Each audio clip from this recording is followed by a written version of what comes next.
So much of the news this year has been hopeless, depressing, and above all, confusing. To which the only response is, oh dear. But what this film is going to suggest is that that defeatist response has become a central part of a new system of political control. And to understand how this is happening, you have to look to Russia, and to a man called Vladislav Surkov, who is a hero of our time. Surkov is one of President Putin's advisors and has helped him maintain his power for 15 years. But he has done it in a very new way. Vladimir Vladimirovich Putin. He came originally from the avant-garde art world, and those who have studied his career say that what Surkov has done is import ideas from conceptual art into the very heart of politics. His aim is to undermine people's perception of the world, so they never know what is really happening. Surkov turned Russian politics into a bewildering, constantly changing piece of theatre. He sponsored all kinds of groups, from neo-Nazi skinheads to liberal human rights groups. He even backed parties that were opposed to President Putin. But the key thing was that Surkov then let it be known that this was what he was doing, which meant that no one was sure what was real or fake. As one journalist put it, it's a strategy of power that keeps any opposition constantly confused, a ceaseless shape-shifting that is unstoppable because it's indefinable. Which is exactly what Surkov is alleged to have done in the Ukraine this year. In typical fashion, as the war began, Surkov published a short story about something he called non-linear war.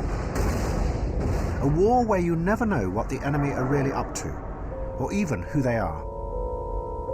The underlying aim, Surkov says, is not to win the war, but to use the conflict to create a constant state of destabilized perception in order to manage and control. But maybe we have something similar emerging here in Britain. Everything we're told by journalists and politicians is confusing and contradictory. Of course, there is no Mr. Surkov in charge, but it's an odd, non-linear world that plays into the hands of those in power. British troops have come home from Afghanistan, but nobody seems to know whether it was a victory or whether it was a defeat. Aging disc jockeys are prosecuted for crimes they committed decades ago, while practically no one in the City of London is prosecuted for the endless financial crimes that are being revealed there. In Syria, we are told that President Assad is the evil enemy, but then his enemies turn out to be even more evil than him. So we bomb them, and by doing that, we help keep Assad in power. But the real epicenter of this non-linear world is the economy. And the closest we have to our own shape-shifting, postmodern politician is George Osborne. He tells us proudly that the economy is growing, but at the same time, wages are going down. He says he is cutting the deficit, but then it's revealed that the deficit is going up. But the dark heart of this shape-shifting world is quantitative easing. The government is insisting on taking billions of pounds out of the economy through its austerity programme. Yet at the very same time, it is pumping billions of pounds into the economy through quantitative easing, the equivalent of £24,000 for every family in Britain. But it gets even more confusing, because the Bank of England have admitted that those billions of pounds have not gone where they are supposed to. A vast amount of the money has actually found its way into the hands of the wealthiest 5% in Britain. It has been described as the biggest transfer of wealth to the rich in recent documented history.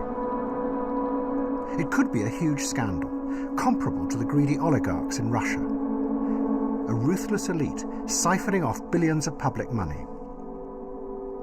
But nobody seems to know.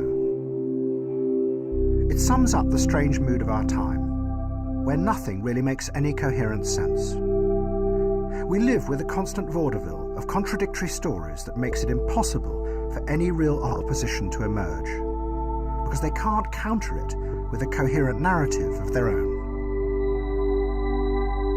And it means that we as individuals become ever more powerless, unable to challenge anything, because we live in a state of confusion and uncertainty. To which the response is, oh dear. But that's what they